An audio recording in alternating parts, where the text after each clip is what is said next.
So yun na nga guys, magwo-walking na naman tayo guys, no? Kahit hindi maganda yung panahon, mag-walking muna tayo rito sa sa labas ng bahay. Ayun, para makita niyo yung labas ng bahay guys, no? Ano, lalakad-lakad tayo sa tabing kalsada. Napakatahimik, para walang mga tao. Ayan o, tignan nyo naman.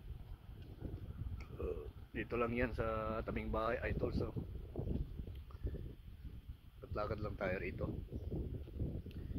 exercise tayo para buhay na may mga halaman pa sila. Ito ang ganda o.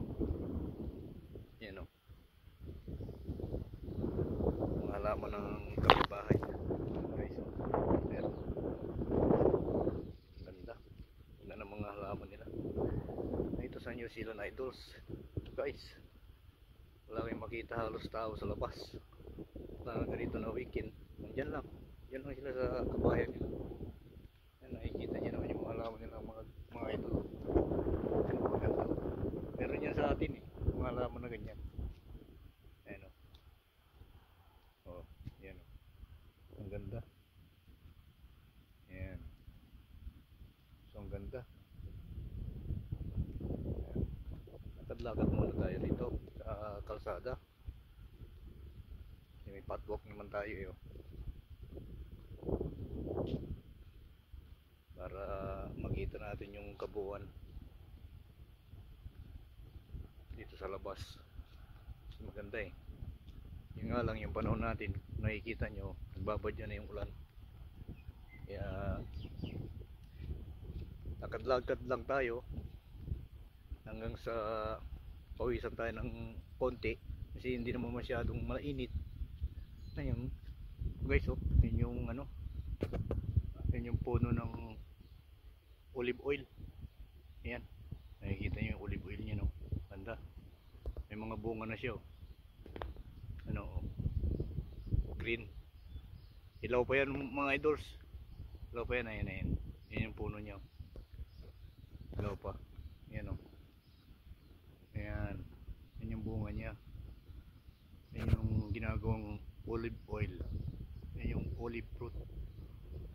Ayan, yan yung puno niya. Yan yung puno niya, malaki na.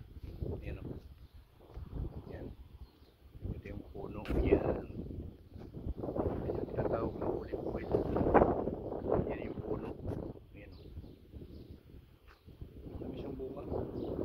Maliliit lang, parang yung malilit na, ayan, parang malilit siya na aratilis sa atin. Ayan yun, olive oil. Salamat mga idol. Dito tayo sa kabila kasi ganda yung panahon lakad-lakad tayo. Ayan, mura tayo, pawis. Tingnan nyo naman yung kasi yung panahon ng mga idols. Hindi na naman maganda yung panahon dito sa New Zealand, kaya yan. Yan yan, kahit hindi maganda yung panahon, exercise pa rin tayo para kondisyon yung katawan ng mga idols. Yan salamat mga idol. Thank you.